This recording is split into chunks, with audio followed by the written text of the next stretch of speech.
Australia, एक ऐसा देश जहां हजारों भारतीय पढ़ने, काम करने और एक बेहतर जिंदगी का सपना लेकर जाते हैं।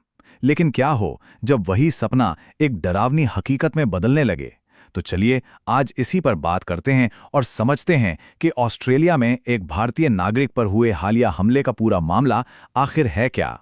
ये सिर्फ शब्द नहीं थे, ये वो जहरीली नस्लभेदी गालियां थीं जो एक बेहद क्रूर हमले से ठीक पहले इस्तेमाल की गईं। और यहीं से इस पूरी कहानी की भयावहता शुरू होती है। तो हुआ ये कि 17 फरवरी की रात ऑस्ट्रेलिया के मेलबर्न शहर में भारतीय मूल के 22 साल के एक नर्स हरमनप्रीत सिंह को निशाना बनाया गया। चलिए थोड़ा और गहराई में चलते हैं और समझते हैं कि उस रात हरमनप्रीत के साथ असल में हुआ क्या था। देखिए, ये सब जिम के अंदर एक छोटी सी बहस से शुरू हुआ, पर जब हरमनप्रीत बाहर निकले तो वही लोग घात लगाकर उनका इंतजार कर रहे थे।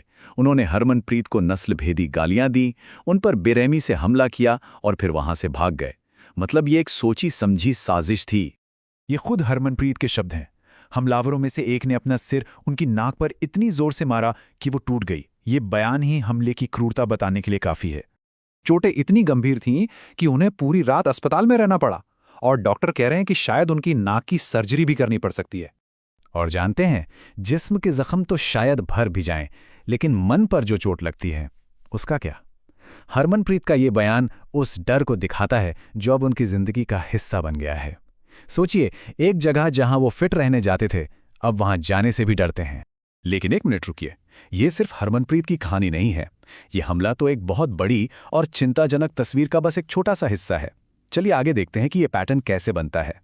पिछले कुछ वक्त से ऑस्ट्रेलिया में भारतीय समुदाय के खिलाफ नफरत की घटनाएं लगातार बढ़ी हैं। कभी भारतीय दुकानों को निशाना बनाया गया, तो कभी सिख गुरुद्वारों और मेलबर्न के श्री स्वामीनारायण मंदिर जैसे हिंदू मंदिरों में तोड़फोड़ की गई। ये सब एक बढ़ते हुए डर के माहौल की तरफ इशारा करते हैं। तो सवाल ये उठता है कि आखिर ये नफरत आ कहां से रही है? इसकी जड़ें कहां हैं? इसका एक जवाब हमें ऑस्ट्रेलिया के हालिया सामाजिक राजनीतिक माहौल में मिल सकता है। देखिए, हाल ही में ऑस्ट्रेलिया के करीब 20 शहरों में मार्च फॉर ऑस्ट्रेलिया के नाम से बड़ी बड़ी रैलियां हुईं। इन रैलियों का मकसद था बड़े पैमाने पर हो रहे इमिग्रेशन यानी आप्रवासन का विरोध करना। और यहां एक बहुत जरूरी बात सामने आती है। सोर्स के मुताबिक इन विरोध प्रदर्शनों का निशाना खासतौर पर भारतीय थे। ये भी कहा गया है कि इन रैलियों के पीछे व्हाइट सुप्रीमिस्ट और नियो नाजी जैसे कट्टरपंथी समूह हैं जो रंग और धर्म के आधार पर नफरत फैलाते हैं। इस पूरी बात को ठीक से समझने के लिए ये जानना भी जरूरी है कि आखिर ऑस्ट्रेलिया में भारतीय समुदाय कितना बड़ा है और क्यों मायने रखता है। तो देखिए, ऑस्ट्रेलियन ब्यूरो ऑफ स्टैटिस्टिक्स के हिसाब से जून 2023 तक ऑस्ट्रेलिया में करीब 8,40,000 भारतीय मूल के लोग रह रहे थे। सोचिए, एक बहुत बड़ी संख्या है ये। और ये आंकड़ा देखिए, इससे बात और भी साफ हो जाती है। यूनाइटेड किंगडम के बाद भारत से आए लोग ही ऑस्ट्रेलिया का दूसरा सबसे बड़ा प्रवासी समुदाय हैं। मतलब वो ऑस्ट्रेलियाई समाज का एक बहुत जरूरी हिस्सा हैं।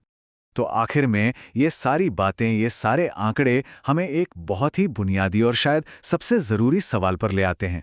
ये हरमनप्रीत की बहन खुशी कौर के शब्द हैं और ये हमें याद दिलाते हैं कि ऐसी घटनाएं सिर्फ एक इंसान पर असर नहीं डालती, ये पूरे परिवार को, पूरे समुदाय को झकझोर कर रख देती हैं। तो जाहिर है, ये मामला सिर्फ हरमनप्रीत सिंह की सेफ्टी का नहीं है, ये उससे कहीं ज्यादा बड़ा और गहरा है। ये उस भरोसे की बात है, उस उम्मीद की बात है जिसके साथ हर साल हजारों भारतीय एक बेहतर और महफूज भविष्य का सपना लेकर ऑस्ट्रेलिया की जमीन पर कदम रखते हैं। तो ये पूरी पड़ताल हमें एक बहुत अहम सवाल के साथ छोड़ जाती है। जब बेहतर जिंदगी का वो सुनहरा सपना नफरत की इस कड़वी हकीकत से टकराता है, तो उस भरोसे का क्या होता है?